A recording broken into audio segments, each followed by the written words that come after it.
Hi, and welcome along to this, the ILC ClaimsTech 2022 interview series with gold sponsor Synergy Cloud. Here we catch up with Synergy Cloud's Chief Technology Officer Tom Burroughs to find out more about how the business and technology is evolving to support the claims landscape for the future.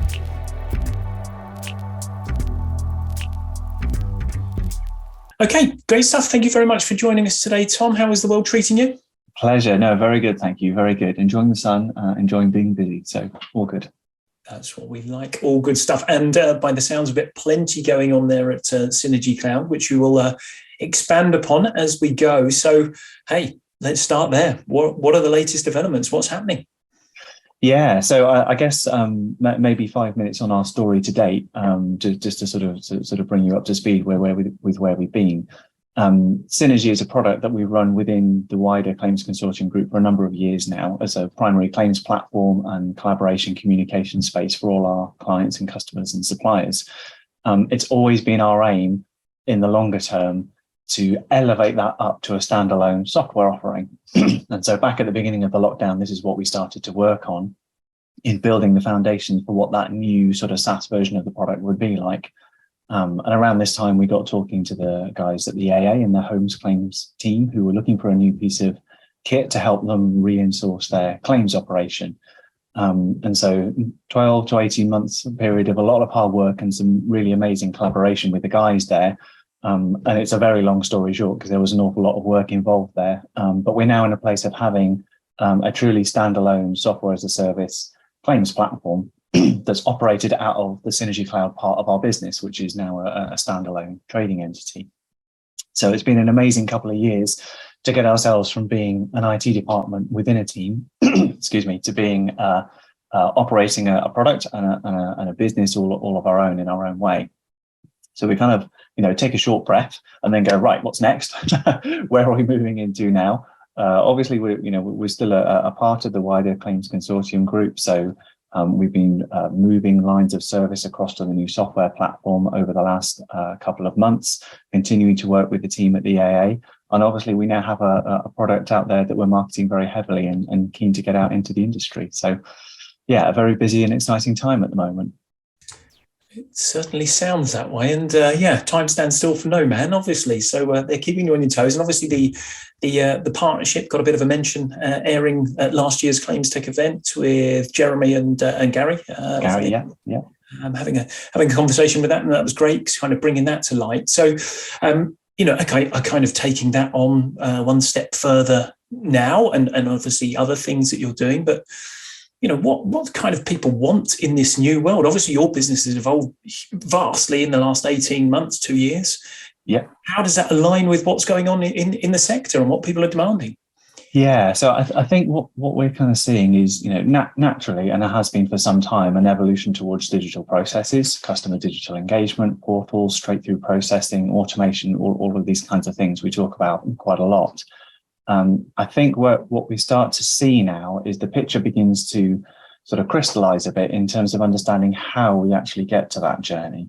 Many of us will have been involved in customer portals, supplier portals, how we communicate, how we collaborate, how we start to lift the process out of the manual, out of the voice, and so on into a digital world. But now is kind of the point where we start to, what we're seeing in the market is really looking at how you really optimize that process and how you start to achieve scale.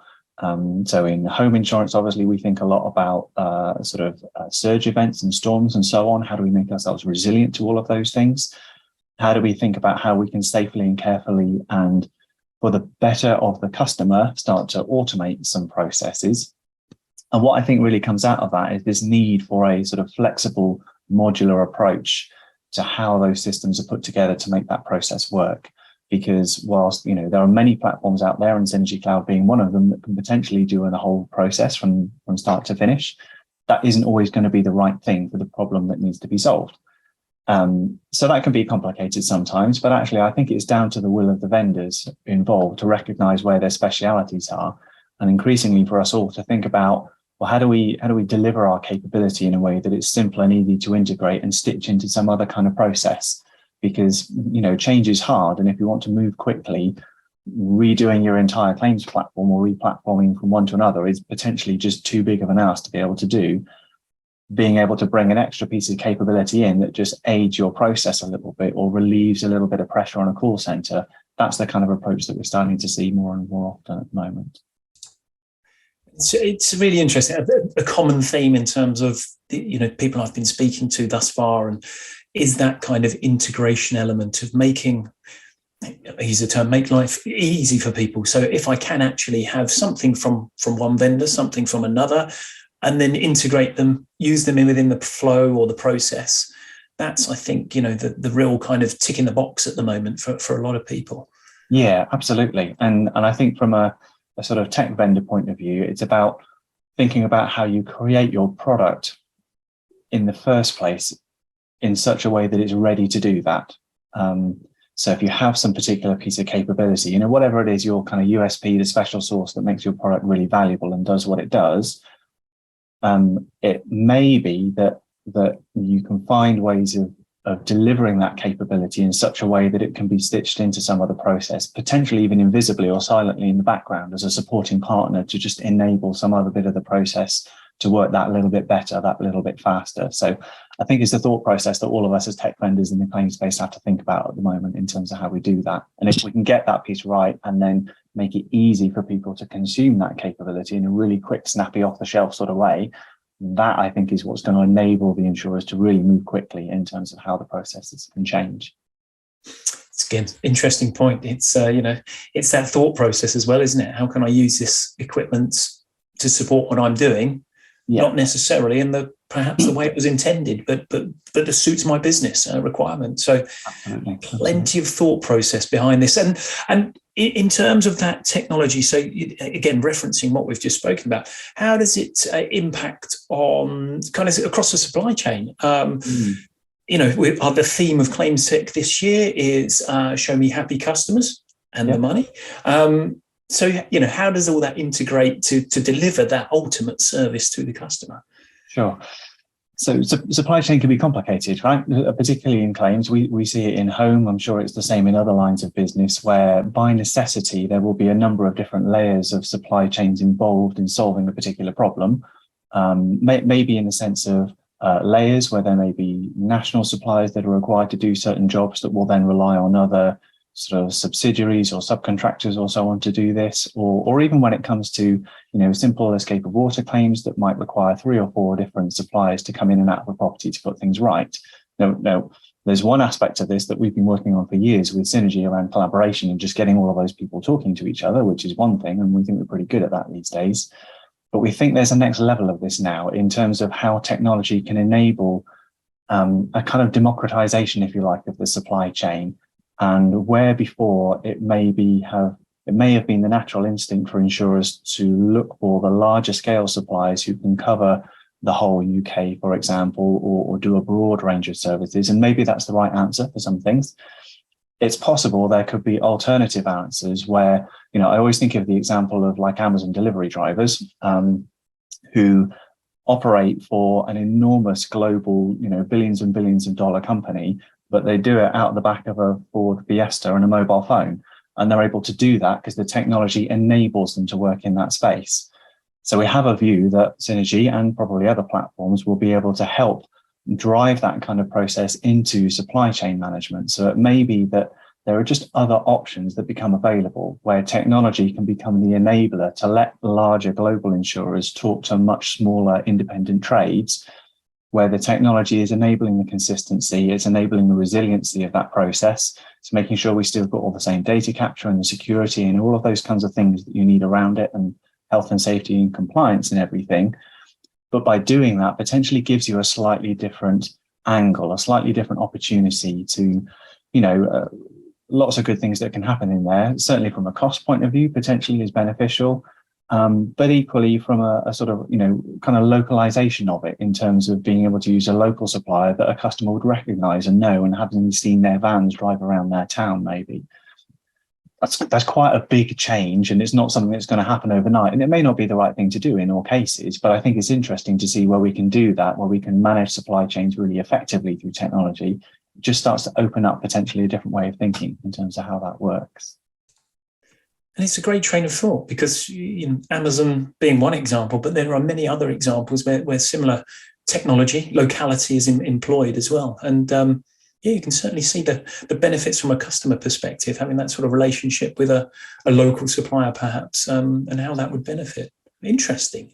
Okay, so partnerships, you've already mentioned the AA, but others, or how are those sort of partnerships evolving, and who's kind of, I'll use the term winning by using your systems at the moment? Sure. So I think kind of back to a little bit of what we were talking about earlier on. We a lot of people talk about ecosystem as the kind of bit of a buzzword at the moment, I suppose, and it's a really important concept.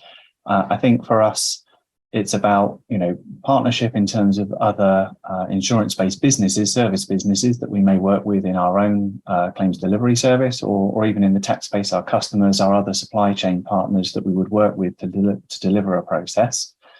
But there's equally a point about this kind of like ecosystem of technology and data that we can start to bring together to help those processes work. So, we're integrated with a number of different service providers technology service providers, that is. So those that we use for things like sanctions checking and bank account checking, payment gateways, and all of these sorts of things.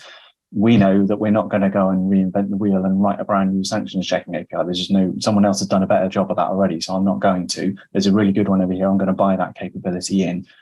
And so it's a bit like back to that earlier point of how do we as tech vendors, when we've got that piece of value, functionality or data or whatever it might be, even where there might be cases that we might overlap with each other in some ways and find small parts of our businesses that we compete on, well, that's okay. I think we can all be grown up about that, but recognize the fact there are other bits that we do that are non-competitive, and actually we're better together in terms of how we can provide a sort of combined service and make the best of each other.